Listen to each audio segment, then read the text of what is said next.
Our final deputant before we recess for lunch is calling in. Cheryl Simpson, are you on the line? Yes, I am. Good morning to you. I hope things are well there on the in the southwest of Ontario. Good morning. I'd like to I'm first going to start start by asking you to state your name for Hansard and begin any time. Cheryl Simpson, and I would like to start by giving a little of my personal history. When in 1986, I had my first bout with cancer, and I was given radiation treatment. I was given so much radiation treatment that I now am disabled because I have radiation-induced myopathy, and I have no upper body muscle left. I've been on disability since 2008. Until that time, I have worked my entire life. Sorry, go ahead. Okay. In 2010, I had a feeding tube put in, and I was living in the Windsor area. I couldn't afford to run my feeding tube machine, so I was not getting my nutrition. The hydro rate there with Enwin Utilities was astronomical, so I chose in 2014 to move to the Sarnia area. And I was also lower rates, Hydro One. I'd be closer to family. And because of how much the hydro has tripled since I've been here, I once again can't afford to run my feeding pump between the hours of 7 a.m. and 7 p.m., which is my only source of nutrition, which means that between the hours of 7 a.m. and 7 p.m., I get nothing but water. Because that's the only thing I can take by mouth. I received my hydro bill yesterday, which coincidentally, I'm looking at my highest average electricity use per day is 4. Not 40, not 400, it's 4. Sometimes mid-peak, 0.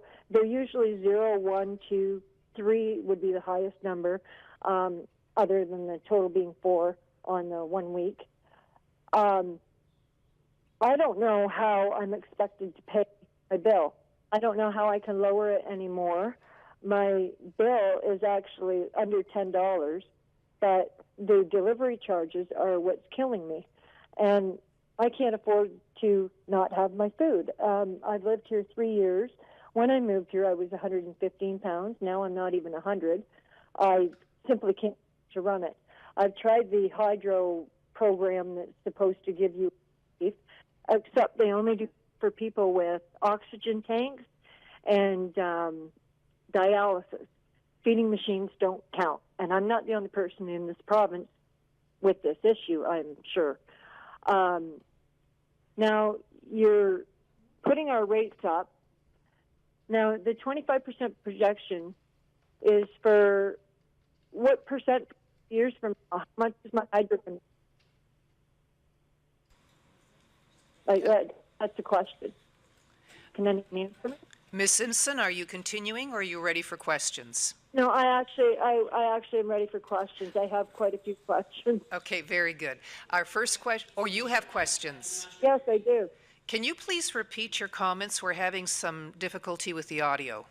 Okay, the whole entire comments? No, just the last question. Just your very last question that you asked. Okay, sorry, I'm trying to get my paper back here. My last question is, we're going to take out this loan, and it's going to be for 4 years, so the Liberals can be reelected.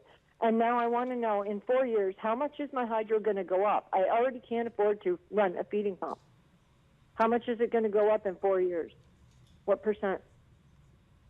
Because it will go. Okay, so are you ready to receive commentary from our committee members now, Ms. Simpson? Yes, I am. All right, our first questions and comments for you will come from MPP Walker. Okay. Thank you very much, Ms. Simpson, and I'm sorry to hear about your cancer and what you're going through. It's very challenging, I can only imagine. To answer your last question first, so the loan is actually over many more years than 4, but you are very astute. What they're going to do is your rates are going to be relieved for 4 years, and then they're going to significantly increase after 4 years and continue to escalate at a minimum of 7%, probably 10 to 12%. They're going to bring back the debt retirement charge at 4 times more. And that debt that you are incurring is certainly money that could be, in my mind, going to things like paying for your feeding tube machine and other things. A concern I have with this legislation, it doesn't address the continued escalating of costs. It's merely a shell game. The Auditor General was just here and said they're using accounting practices that are not acceptable. They're going to move some money around and make it appear, to your point, just before the election, that things look wonderful in the province of Ontario. Vote for me again, and we promise not to do it. But those rates are going to continue to escalate. In the meeting this morning with the Fiscal Accountability Officer, if things change and go to the worst case scenario, it could actually cost you as a taxpayer and me as a taxpayer $93 billion for this little shell game scheme. I trust you're not very pleased.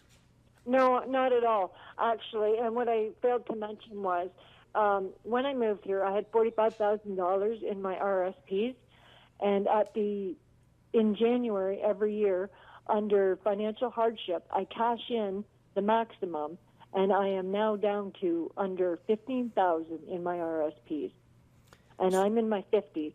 I'm on disability through Sun Life, and I am trying to, once I get a settlement from them, get out of Ontario. So that's a sad thing, and it's a sad thing that we're going to lose you. We're going to run out of time. Do you want one last opportunity to say anything to the Liberal members in the room of what you believe they should do with this bill?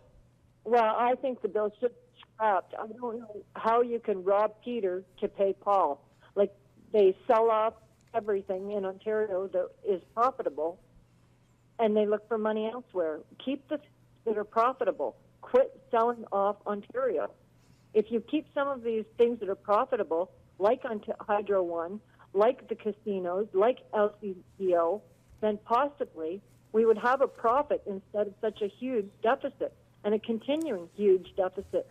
Since the Liberal Party has been in, since Kathleen Wynne has been in, the deficit is out of control. The province is losing, we're losing everything that's becoming privatized.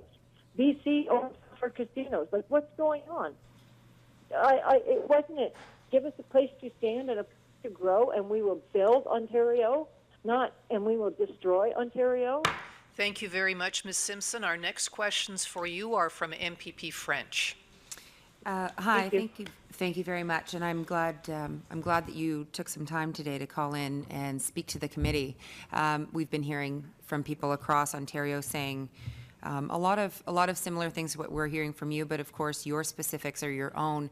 Unfortunately, with the technology and the phones, you cut out a little bit during your presentation. So I had a question for you. You were talking about your hydro bill, and did I hear you say that it was 4? Could you better explain so that I understand what your bills are, your realities?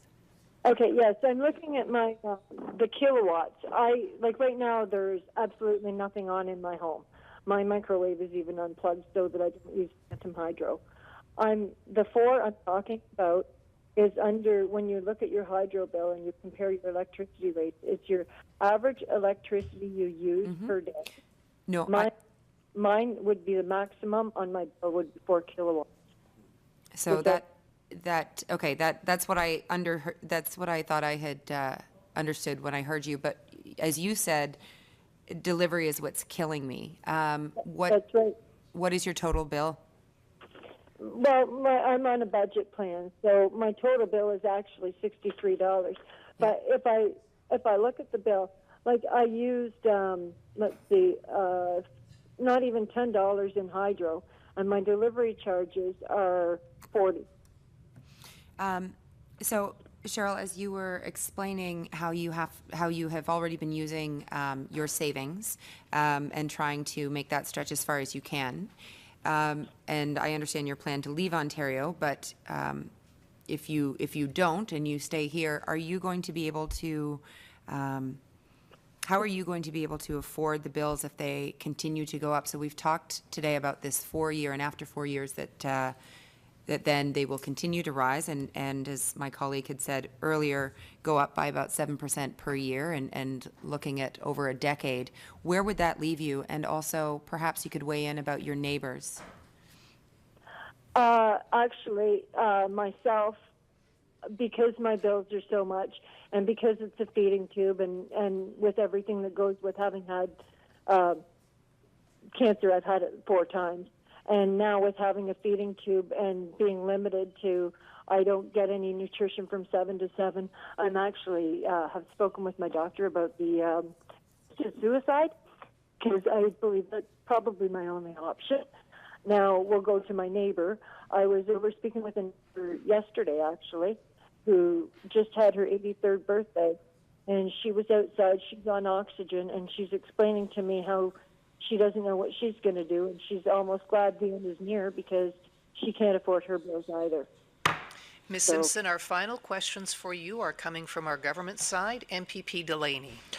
Well, Ms. Simpson, I certainly wish you all the success in coping with the condition that you described. I sincerely hope that you approach your local MPP with regard to assistive devices, because support for that is being made permanent in Bill 132, as is the Ontario Electricity Support Program.